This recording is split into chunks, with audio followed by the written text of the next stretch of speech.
Halo Omnivora, bagaimana kabarnya? Masih suka scroll TikTok berjam-jam? Coba bayangkan ketika Omnivora tur ke salah satu cagar alam jauh dari internet dan wifi, sehingga tidak lagi scroll TikTok dan Instagram. Hari-harinya hanya melihat pemandangan indah yang diberikan oleh alam. Hanya melihat hewan liar seperti rusa, gajah, jerapah, badak, mantan. Salah. Mengasihkan sekali, bukan? Bisa tur ke alam liar. Tapi apa yang akan terjadi ketika lagi asik-asik tur, tiba-tiba ada seekor harimau yang ingin memaksa kamu? Tidak lagi mengasihkan, bukan? Khawatir, rasa gelisah, was-was, takut, bercampur aduk di dalam pikiran. Sehingga KM dan jajarannya memutuskan untuk menceritakan film ini. Tapi sebelum itu, seduh kopimu, rebahkan badanmu, pasang telinga dan matamu, dan cekidot.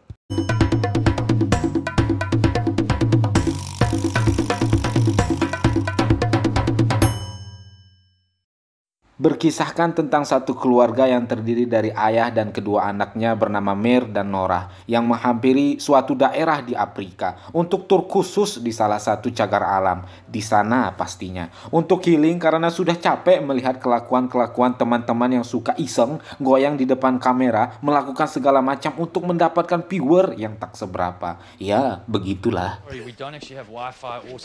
Di sini sang ayah bertemu dengan teman lamanya bernama Martin. Martin pun menyambut keluarga itu dengan penuh gembira, menunjukkan tempat nginap, bercerita tentang masa lalu seperti kenangan, pekerjaan, dan lain-lain. Oh iya, sang ayah bernama Ned, yang mana Ned ini adalah seorang dokter. Singkat cerita para Omnivora, pagi hari pun tiba. Martin mengajak Ned dan kedua anaknya untuk melihat makhluk-makhluk yang tinggal di cagar alam tersebut. Ya, seperti jerapah, badak, gajah, dan banyak lagi hewan-hewan yang tinggal di sana.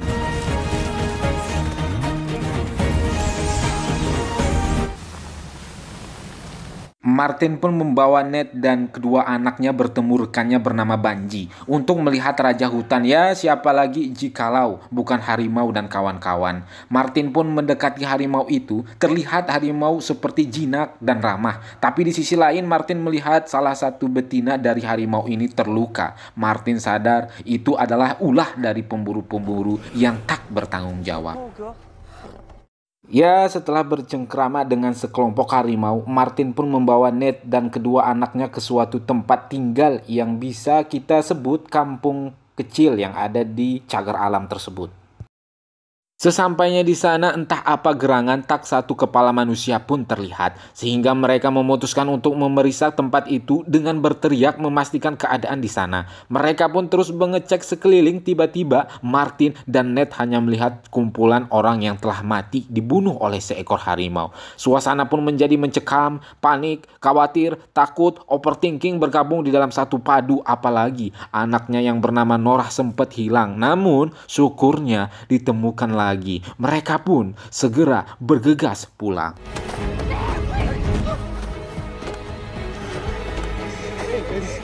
Di perjalanan pulang, Martin berusaha menghubungi Banji, temannya. Namun apa daya, tidak ada jaringan sehingga tak terhubung sedikit pun. Di perjalanan, Martin dan Ned menemukan seseorang yang telah terluka oleh seekor singa. Martin pun mengambil senapan untuk berburu singa tersebut, sedangkan Ned yang berusaha menolong korban singa itu, walaupun pada akhirnya tak tertolong. Di sini bisa kita lihat bahwa pelakunya adalah singa, bukan harimau ya guys ya.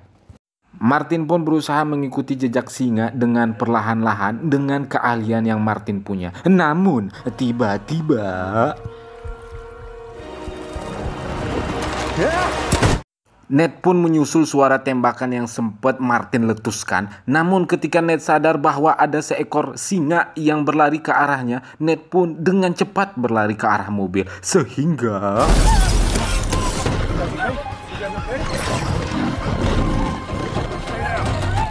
suasana pun tidak bisa ditenangkan karena memang mereka berhadapan dengan si Raja Hutan, bukan si Raja Hutang. Ketika si Ned sedang berusaha menghadapi harimau agar tidak masuk ke dalam mobil, Ned pun menyuruh salah satu anaknya Mer untuk menancapkan gas mobil sehingga menabrak salah satu pohon di tepi jurang. Mengwaukan, bukan?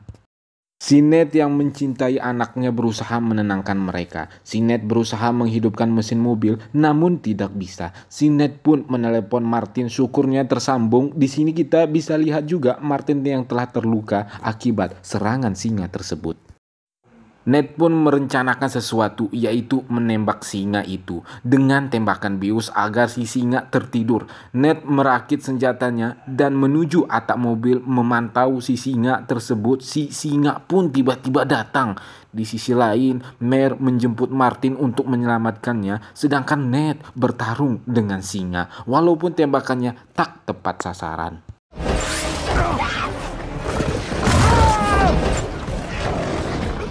Ned pun terjatuh akibat terkaman singa. Ya, suasana pun menjadi sangat mengkhawatirkan. Di tengah-tengah si singa mengkencam Ned, Norah pun dengan cepat menancapkan peluru bius itu ke punggung si singa. Alhasil, singa lemas dan pergi. Mare pun berhasil membawa Martin ke mobil. Ya, yang selanjutnya dilakukan adalah mengobati Martin. Walaupun di sisi lain mereka sadar bahwa efek dari peluru bius itu terhadap si singa hanyalah beberapa jam saja. Sehingga mengakibatkan overthinking seperti entar gimana kalau si singa itu datang lagi, entar gimana ya kalau si singa itu menerkam kita, entar gimana ya kalau si singa menggigit kita, sakit tahu. Berbagai macam overthinking sehingga malam pun tiba. Di malam hari yang gelap, yang mana kedua anaknya telah tertidur lelap, Martin pun sadarkan diri, lalu menceritakan sepengalamannya kenapa bisa singa itu seganas ini diakibatkan oleh para pemburu liar yang tidak bertanggung jawab.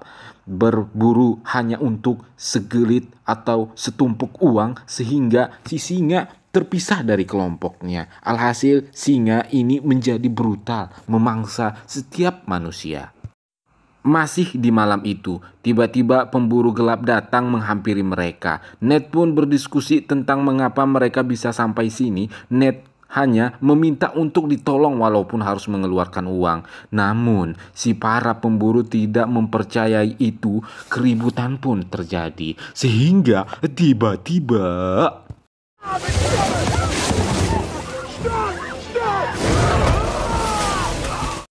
kemudian para pemburu pun mengikuti singa itu. Ned yang berusaha ingin mengambil mobil si pemburu, namun apa daya, kunci tidak ada. Ned pun memutuskan mencari orang pemegang kunci mobil tersebut di tengah-tengah pertarungan singa versus para pemburu yang telah usai. Ned pun perlahan-lahan agar tak ketahuan dengan si singa. Rintangan satu persatu ia hadapi. Di sini juga bisa kita lihat bahwa si pemburu telah dikalahkan oleh singa itu. Dengan penuh ketegangan, Ned pun berhasil menemukan kunci mobil tersebut. Namun di sisi lain singa mendatangi mobil sehingga Mare, Norah, dan Martin panik terus dan terus si singa mengusik. Martin yang memegang kepala singa sedangkan Norah dan Mare keluar dari pintu belakang mobil. Dikarenakan ulah dari singa tersebut, mobil terjungkal ke jurang bersama Martin. Martin yang bijak lebih memilih agar nyawanya dan nyawa si singa lenyap. Martin pun menyalakan korek di tengah-tengah bocornya bensin dan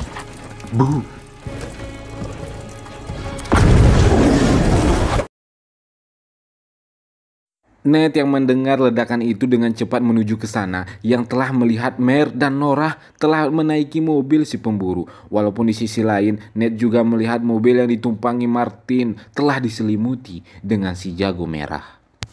Ned terus menancap gas mobilnya walaupun di tengah perjalanan Ned ragu akan bahan bakar yang akan habis. Mereka pun telah melewati sekelompok kawanan singa yang telah Martin kenalkan di awal-awal film.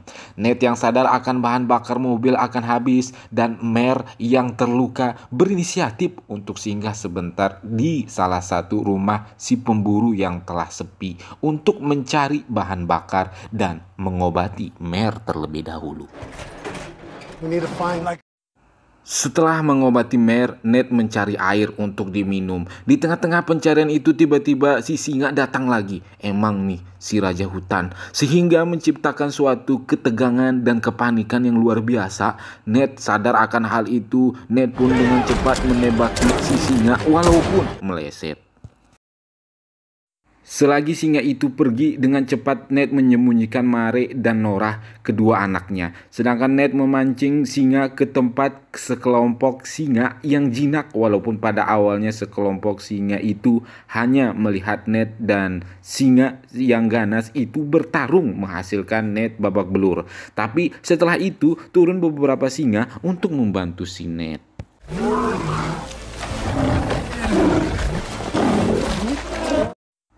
Ya, begitulah film tidak ingin si tokoh utama mati. Banji pun datang dengan segenap bantuannya. Ketika terjaga, Ned pun telah berada di ruangan perawatan bersama dengan anak-anaknya. Dan tamat. Film pun selesai. Ya, begitulah kira-kira alur ceritanya. Bagaimana? Apa yang bisa kita petik dari kisah ini adalah jikalau Anda mencintai seseorang, maka berjuanglah, berkorbanlah demi orang tersebut. Seperti tokoh utama di film ini, Ned rela babak belur oleh seekor singa demi orang-orang yang ia cintai. Saya QM dan jajarannya mengucapkan sampai jumpa di video alur cerita selanjutnya. QMC, yang artinya pengisi suara QM Story ganteng sekali.